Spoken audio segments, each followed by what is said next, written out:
صدقہ۔ عدی بن حاتم رضی اللہ عنہ سے روایت ہے کہ میں نے نبی صلی اللہ علیہ وسلم کو فرماتے ہوئے سنا، جہنم کی آگ سے بچو اگرچہ کھجور کے ایک ٹکڑے کے۔ صحیح بخاری کی ایک اور روایت میں تھوڑی تفصیل ہے اس کی کہ آپ صلی اللہ علیہ وسلم نے فرمایا تم میں سے ہر شخص فردن فردن اکیلا اکیلا اللہ تعالیٰ سے قیامت کے دن اس طرح کلام کرے گا کہ اللہ اور بندے کے درمیان تیسرا ترجمان نہیں ہوگا۔ پھر وہ دیکھے گا تو اس کو اپنے آگے کوئی چیز نظر نہیں آئے گی، پھر وہ سامنے دیکھے گا تو آگ ہوگی۔ بس تم میں سے جو شخص بھی آگ سے بچنے کی استطاعت رکھتا ہو وہ ضرور بچے، خواہ کھجور کے ٹکڑے کے ذریعے، یہ پوری کھجور بھی کھجور کا کچھ ٹکڑا۔ تو اس سے کیا پتہ چلتا ہے کہ انسان کو آگ سے بچنے کی صدقہ کرنا چاہیے۔ ویسے تو اللہ کی رضا ہی کے لیے انسان کرتا ہے، لیکن اللہ کی رضا حاصل ہو جائے گی اور رحمت آ جائے گی تو آگ سے بھی بچ جائے گا۔ صدقہ جو ہے وہ اللہ سبحانہ تعالیٰ خوب ہے، اللہ تعالیٰ اس کو قبول کرتا ہے تو اپنے ہاتھ سے قبول کرتا ہے اور اس کو بڑھاتا ہے یہاں تک کہ ایک لقمہ پہاڑ برابر ہو جاتا ہے۔ عمر رضی اللہ عنہ کہتے ہیں کہ مجھے بتایا گیا کہ بے شک اعمال آپس میں فخر کرتے ہیں تو صدقہ کہتا ہے میں تم میں سب سے افضل ہوں۔ یہ وجہ ہے کہ موت کے وقت انسان کیا خواہش کرے گا، مجھے تھوڑی سی مہلت اور مل جاتی تو میں صدقہ کر صالحین شمار ہو۔ اس کو یہ نہیں کہے گا میں نماز پڑھ لیتا، میں روزہ رکھ لیتا، کہ میں صدقہ کر لیتا۔ تو اس لیے صدقہ کرتے رہیں جتنی بھی توفیق ہے، چاہے ایک لقمہ ہی کسی کو کھلائیں، چاہے کھجور ایک آپ کے پاس ہے آدھی خود کھا لیں، ایک آدھی کسی اور کو دے دیں۔ اسی طرح آپ صلی اللہ علیہ وسلم نے کعب بن عجرہ سے فرمایا، اے کعب صدقہ گناہوں کو اس طرح مٹاتا ہے جیسے پانی آگ کو۔ کتنی بڑی خوشخبری۔ صدقہ جاریہ جو ہوتا ہے موت کے بعد بھی فائدہ دیتا ہے، قبر کی آگ بجھانے کا ذریعہ ہے۔ نبی صلی اللہ علیہ وسلم نے فرمایا بے شک صدقہ کرنے والوں کی قبروں سے حرارت بجھاتا ہے، اللہ کے عرش کے سائے میں جگہ ملنے کا سبب ہے، خصوصاً جب چھپا کے صدقہ کیا جائے، دایاں ہاتھ دے اور بائیں کو خبر بھی نہ ہو۔ قیامت کے دن صدقہ کرنے والا اپنے صدقے کے سائے میں ہوگا، صدقہ کا اجر جنت کے دروازے پر لکھا ہوا۔ رسول اللہ صلی اللہ علیہ وسلم نے فرمایا ایک آدمی جنت میں داخل ہوا تو کیا دیکھتا ہے کہ اس کے ایک دروازے پر لکھا ہوا ہے صدقہ کا ثواب 10 گنا اور قرضے کا ثواب 18 گنا، یعنی جو کسی کو قرض چکانے میں مدد دیتا ہے یا قرض دیے ہوئے ہوتا ہے۔ مثال جو اپنے کے راستے میں خرچ کر ایک دانے کی مثال کی 7 خود ہر خود 100 دانے، اور اللہ اس آیت مال خرچ کر مال انسان کی اللہ تعالیٰ نے تاکہ وہ اس میں اعلیٰ درجہ اللہ اگر مال سے محبت و ان الخیر محبت زیادہ ثواب بھی زیادہ صورت وہ تو مال انسان کی جب وہ اس کا حصہ خرچ کرتا ہے تو گویا وہ اپنی زندگی خرچ کر کے حصہ نکال جس درجے بلند مقامات، اور یہ عبادت ہی انفاق مال کے علاوہ وغیرہ، لیکن ہمیں خاص طور مال خرچ اور ایک مثال سے عموماً بات تو اللہ تعالیٰ پر مثل الذی اموالہم فی سبیل، مثال ان لوگوں کی جو اللہ کے راستے اللہ کے نمبر 1 جہاد میں خرچ، نمبر 2 نیکی کمثل حبۃ انبتت 7 سنابل، ایک مثال ایک دانے کی جو 7 بالیاں، جب ایک بیج بویا جاتا ہے اس کے آگے پھر 7 شاخیں اور پھر ہر شاخ پر 100 دانے، تو گویا ایک دانہ 7 سے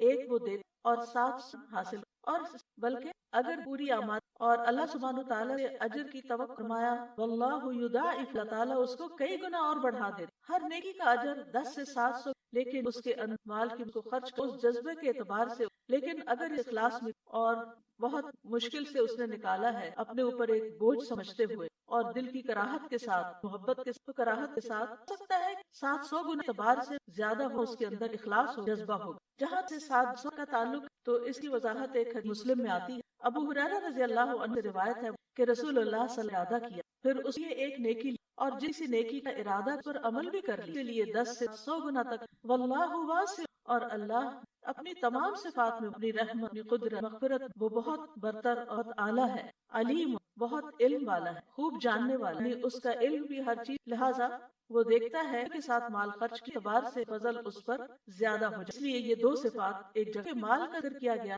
تو مال ہر انسان کی، خواہ وہ کوئی اس کی کوئی قیمت ہو یا نفع والی چیز، مانوی چیز، ہنر وغیرہ، کسی چیز میں جیسے درہم و دینار، روپیہ، پیسہ، ڈالرز ہیں، گاڑی ہے، گھر ہے، اور اسی طرح جو منافع حاصل ہوتا وہ تمام چیز اس میں شامل ہو جاتی ہیں۔ اور فی اللہ میں 2 چیز کہ وہ اللہ کی خالص، اور دوسرے یہ کہ وہ اللہ سبحانہ وتعالیٰ کی شریعت کے مطابق اس کی پیروی، اگر 2 شرائط کے ساتھ جس کا انسان شمار بھی نہیں، اور خاص طور پر اللہ کے میں خرچ کرے خالص کی رضا کے لیے، کوئی دکھاوا، کوئی ریاکاری، کوئی شہرت کا شوق نہیں، کوئی لوگوں کے اندور ہونے کا جذبہ نہیں، اور پھر یہ کہ طریقہ، تو پھر اللہ ایسے خرچ اپنے ذمہ صورت من ذا الذی یقرض اللہ قرضا فیضاعفه اضعافا اللہ یقبض ویبسط والیہ ترجعون، کون ہے کو قرض اچھا کر یعنی خوبصورتی کے ساتھ دے اور اچھی چیز پس وہ یہ بہت زیادہ گناہ بڑھا اور اللہ بند کرتا بولتا ہے، یعنی اللہ سبحانہ وتعالی ایسے کو اتنی عزت دیتا ہے، اس کو اپنے ایک قرض کے طور پر قرض ایسے لوٹانا لازم ہے۔ اللہ سبحانہ وتعالی پھر اجر اس کا فیضاعف اضعافا بہت زیادہ گناہ بڑھا دیتا ہے۔ مال خرچ کرنے کا کہ اللہ سبحانہ خرچ کرنے کا شوق دل سورۃ ابراہیم لعبادی الذین آمنوا یقیمون الصلاۃ مما رزقناہم من قبل ان یأتی یوم لا بیع،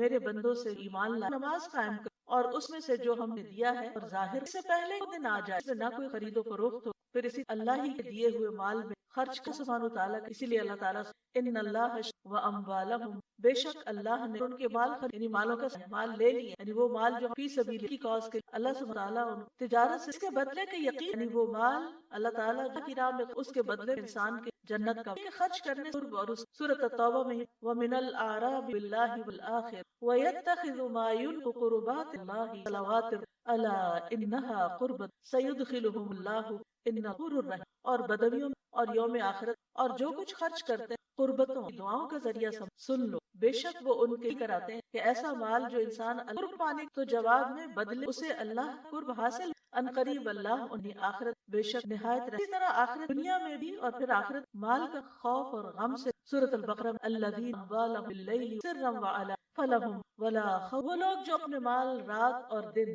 خرچ کریں، رات کو اور دن کو بھی جب اور ضرورت نہ بھی ان کو ڈھونڈ اور ان پر احسان ہی کرتے اپنے آپ پر ہی احسان کرتے ہوئے اللہ کے ان کا اجر ان کے رب سے بڑھ کر امانت کی حفاظت، ان پر نہ کوئی خوف ہے نہ وہ غم۔ تعالیٰ نے ایک اور جگہ پر سورۃ سبا میں مال خرچ کرنے بدل کا وعدہ کیا، وما انفقتم شیئا وهو خیر، اور تم جو بھی چیز کی جگہ اور دے دیتا اور وہ سب دینے والوں سے انسان کبھی خرچ دل چھوٹا نہ جدا ہو جائے، اس سے بہتر بھی کائنات کے پھر اسی درخت یا پھل، پھر اسی طرح بادل اپنا پانی نہیں دیتا، ہوائیں بادلوں کو اٹھا کر ایک جگہ سے دوسری جگہ لے جائے، فائدہ پانے کا اس ساری کائنات کے اندر جو بھی دے وہ اس سے بہتر پاتا ہے۔ اس طرح انسان نہ صرف مرنے کے بعد زندگی بلکہ مرنے کے بعد بھی اس کا فائدہ تو دینے والے لوگ اور اللہ سبحانہ وتعالیٰ اچھے بدلے اللہ کے راستے میں خرچ کر انسان کو پورا واپس، تو اگر انسان کائنات کے ہم آہنگی اختیار نہیں پھر پریشانی دکھ درد میں اللہ سبحانہ نجات عطا کر فرمایا وما تن شیء یوفى الیکم وانتم لا تظلمون، اور جو بھی تم اللہ کے راستے میں خرچ کر تمہاری طرف لوٹا دی اور لازمت کو آپ اس کے پاس رکھو، تم خرچ کر رہے ہمارے ہاتھ سے ضائع نہیں ہے، اپنے ہی اور جمع ہو رہا وہ مال ہو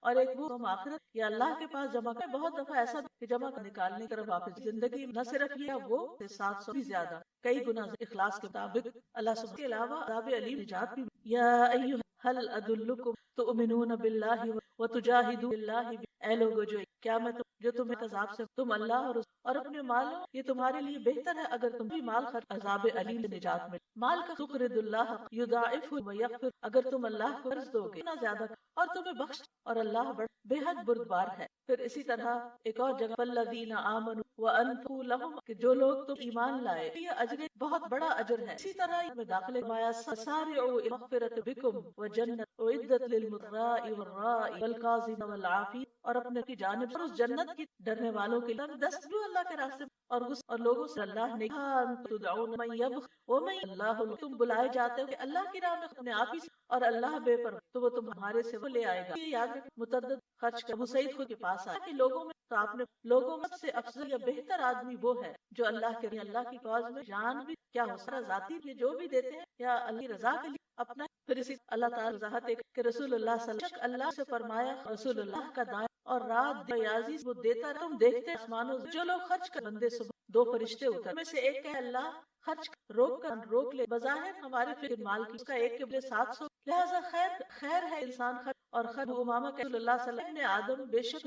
ضرورت زیادہ مال خرچ مال رکھ اور دینے کی سوائے اس دیا ہو اپنے آگے اور اسے اور خرچ کا نہیں ڈرنا۔ بلال بن رباح کے صلی اللہ علیہ وسلم فرمایا اے بلال خرچ کیا کرو اور عرش والے کی جانب تم دو گے اور جب کسی اور کی عبداللہ اللہ تعالیٰ کے پاس باقی اور جب تو وہ انہیں بازو بار ہم مال خرچان سے حفاظت رسول اللہ ابن ایک آدمی اور اس سے اپنے کو ساتھ اور بہت علاج بھی تو عبداللہ بن ایسی حارث بے شک 5 بار کہ ان پر خود اور بنی اسرائیل کو بھی ان میں سے ایک یہ لے چل، اور وہ تھوڑی اور جان کو سے بڑی مشکل جان کو بھی خطرہ، ناک میں نکیل بھی انٹینجبل گناہوں، جابر کہہ رجرا سے پتہ گناہوں کو اس طرح مٹا سوری جب اس آدمی لینے کے لیے اس کو دیتے. سوال یہ کہ خرچ کہ جب تم سے چاہیے کچھ بچ جائے، اہل و عیال عزیز و اقارب سے بھی بچ جائے. قرآن مجید یہ بات ہمیں یسألونک ماذا ينفقون قل ما والیتام وما تفعلوا، وہ آپ سے خیر میں سو وہ ماں باپ اور زیادہ قرار مسافر سے جو کچھ. تو بے شک ابو قلابہ نے عیال سے، پھر ابو قلابہ نے اس سے بڑھ کر اس آدمی کا اجر جو اپنے بچوں پر اللہ. اے لوگوں، اللہ سے اس کیے ہوئے مال کے اگر تم کوئی بخل کے اپنا مال لوگوں کو نہ دے، اپنے آپ سے اس پر خرچ کر صدقہ کرے، اللہ کے دین کھائے اور اپنے عیال پر خرچ کر. کعب بن عجرہ کے پاس سے تو رسول بہت قوی صلی اللہ کے راستے. تو آپ نے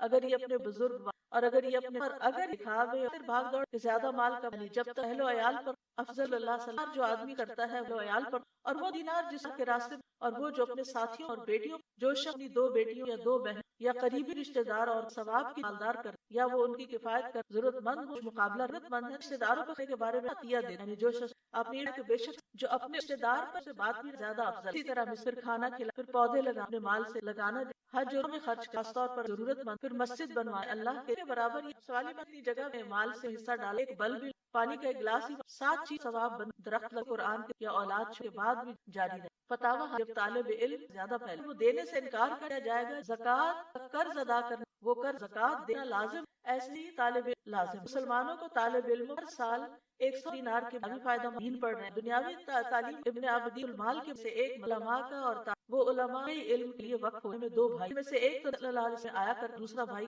چنانچہ کھانے والے بھائی نے اس میں باری جو نبی شکایت کی شاید کہ بازو کا انسان دوسرا ہمارا مال کم ہو. لیس بن صاحب کے ائمہ میں سے ایک امام، جب ان لیس 1000 دینار انسان کو اللہ قبول ہوتی ہے. مسالے پبلک پل تعمیر، سڑکیں، ہسپتال، بنیم خانے، بیواؤں، قبرستان کی سال کی بتایا گیا. اب آپ اپنا دی، پھر اس درخت لنگر کو ٹرانسپورٹ کرنا، پانی کے علاوہ مال خود اپنے بہت سے فائدے دیتا، تو مال دے تو کیا کہ راحت ان کو دیتا ہے. ساتھ تعلقات، فقر کا علاج تھوڑا اس کے بعد جو ہم پڑھ چکے، دونوں میں سرا ہے عام طور پر فخر سے بچانے کا، تعلقات میں باہمی محبت کو منانے کا، بلاؤں اور کا علاج بھی کو آنے سے بیماریوں کا علاج، اللہ تعالیٰ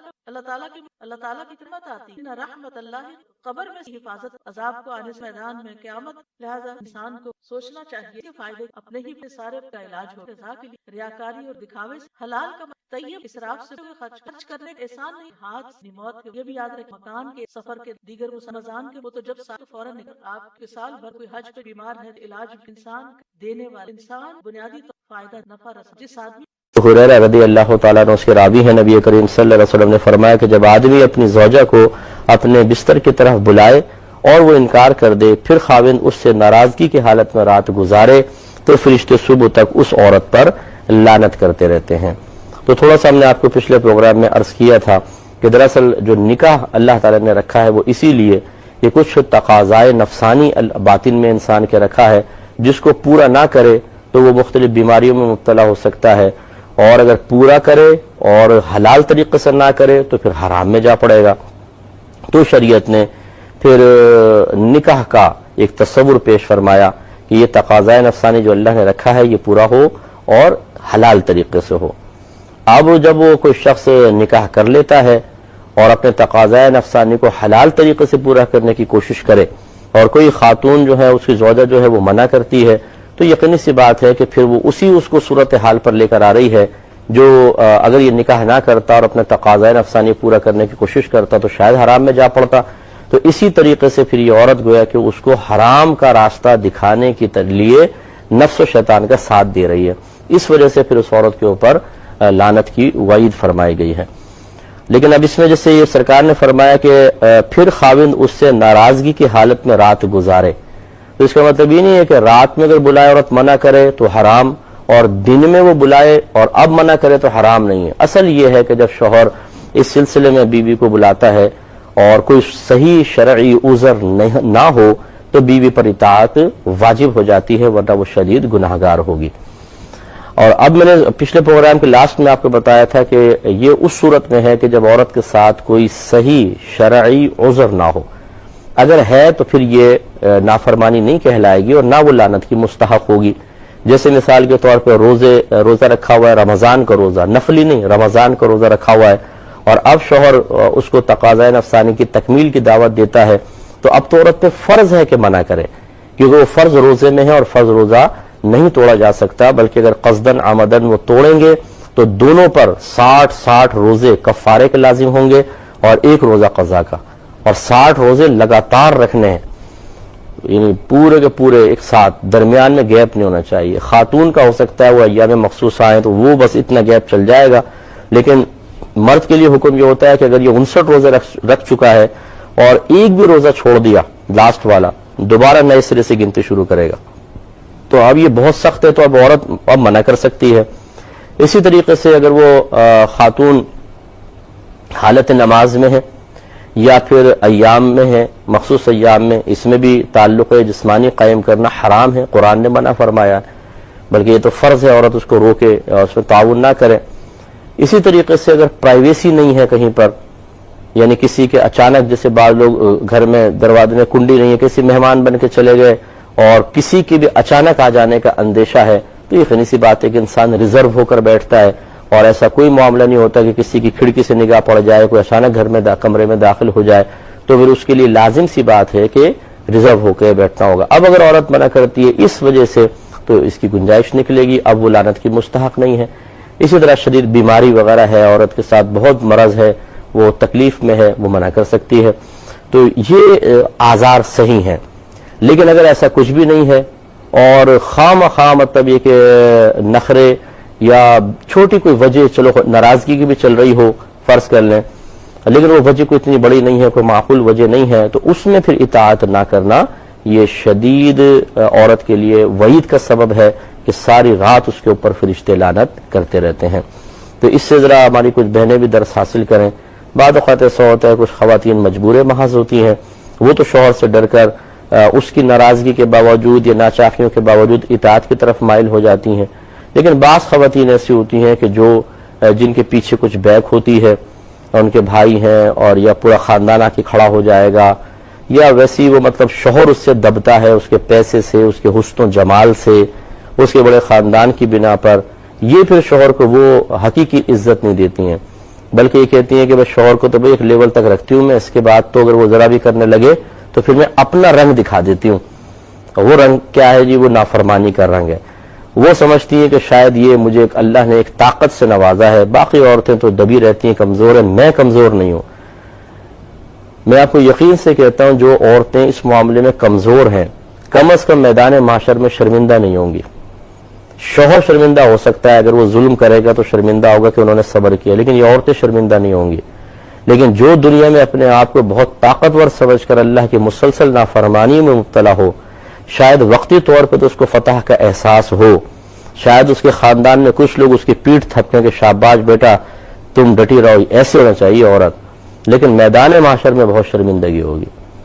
تو یہ کوئی بھی بہن یہ نہ سمجھے کہ دیکھیں یہ مرد ہے نا تو ایسی باتیں کہہ رہے ہیں، ایسی بات نہیں ہے، یہ ہمارے نبی کا فرمان ہے۔ آپ دیکھیے اللہ تعالیٰ نے شوہر کا حق زیادہ رکھا ہے۔ میں نے پہلے بھی آپ کو روایت سنائی کہ میرے آقا صلی اللہ علیہ وسلم نے ارشاد فرمایا کہ اگر میں کسی مخلوق کو سجدہ کرنے کا حکم دیتا تو بیویوں کو حکم دیتا کہ وہ اپنے شوہروں کو سجدہ کریں، لیکن سجدہ تو صرف اللہ کے لیے جائز ہے۔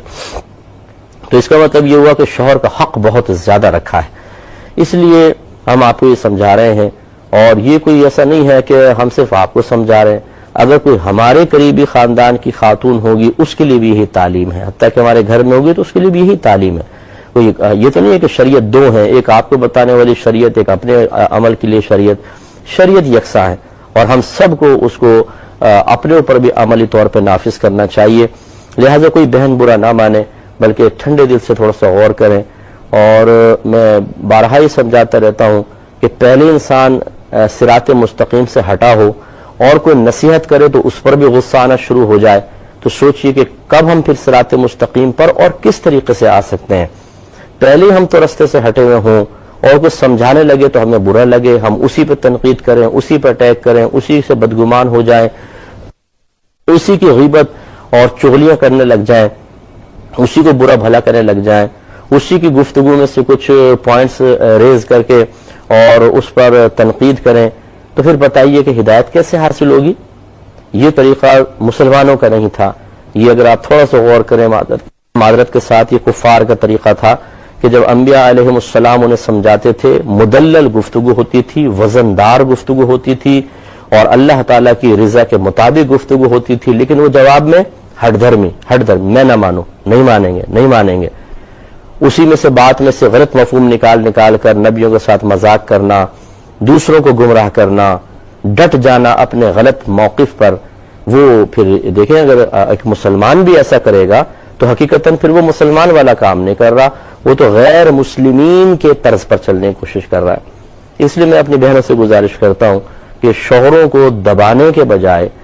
وقتی طور پر اللہ تعالیٰ اس کے رسول کی رضا کے مطابق اپنے شوہر کے سامنے سر اطاعت خم کر کے رکھیں. یہ جو ترغیبیں آپ کو ملتی ہیں بعض اوقات محلے کی عورتوں کی طرف سے، بڑی بوڑھیوں کی طرف سے یا اپنے میکے کی طرف سے کہ بیٹا تم نے دبنا نہیں ہے شوہر سے، جو عورت دب جاتی ہے پھر شوہر اس کو دباتا رہتا ہے، تمہیں سامنے ڈٹ کر رہنا ہے. تو یہ ڈٹ کر رہنے کی جو ترغیبیں ہیں یہ بہت غلط ترغیبیں ہیں. میں شوہروں کی حوصلہ افزائی نہیں کر رہا ہوں، بارہا اگر آپ ہمارا بیان سنیں میں اور یہی کہتا ہوں، اور ہم اپنے نبی کریم صلی اللہ علیہ وسلم کے آخری خطبے کا جو ایک تھوڑا سا حصہ ہے وہ بار بار اسی لیے بیان کرتے ہیں کہ رحمت کونین صلی اللہ علیہ وسلم نے شوہروں کو مخاطب کر کے ارشاد فرمایا کہ میں تمہیں تمہاری بیویوں کے معاملے میں تمہیں اللہ سے ڈراتا ہوں. یہ اللہ تعالیٰ نے ان کو تمہارے تابع کیا ہے، یہ کمزور ہیں، ان کے ساتھ برا سلوک نہ کرنا. تو نبی کریم صلی اللہ علیہ وسلم نے اپنے آخری خطبے میں جس میں بہت ہی امپورٹنٹ کلام کرنا تھا اس میں بھی خاص طور پر خواتین کا ذکر فرمایا. تو جو مرد اپنی زوجہ کو کمزور سمجھ کے اس پہ ظلم کرے وہ بھی بدبختی کا شکار ہے اور آخر پہ پھنسے گا. لیکن اگر زوجہ بھی مقابلے میں ایسا کرے گی تو پھر گھر بھی خراب ہوتا ہے، ذہنی سکون تباہ ہوتا ہے، بچوں پہ غلط اثرات مرتب ہوتے ہیں. اور جب شوہر ظالم تھا تو عورت نے بھی ایسا عمل کر کے خود کو بھی ظالمہ بنا لیا. اگر ایسا نہ کرتی، وہ مظلومہ رہتی، تو میدان محشر میں اللہ تعالیٰ اسے عزت دیتا اور شوہر ذلت کا شکار ہوتا. لیکن اب دونوں نے اپنے آپ کو غلط رویہ اختیار کر کے ذلت پر پیش کرنے کے لیے تیار کر لیا ہے. تو اب میدان محشر میں کوئی حقیقتاً ایک مظلوم نہیں ہے، دونوں